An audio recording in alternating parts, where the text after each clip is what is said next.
Konnichiwa, I'm Meg from Japan. I'm right in front of a cute Capsule Hotel, only for women.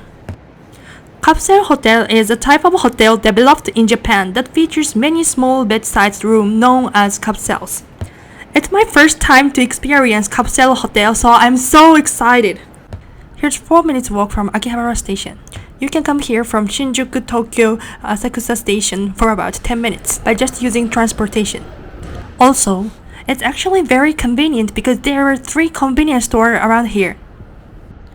In this video, I won't talk anything but enjoy the atmosphere of the video. So please turn on the subtitle of each language. Here we go!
Hello again guys, thanks for watching my video. Like I said in the beginning, it was my first experience to stay in a capsule hotel. But I can strongly recommend you to stay this hotel because you can use Wi-Fi, cute lounge for free anytime you want. It's also a good point that there are a lot of security camera. Again, thanks for watching and please subscribe my channel if you like.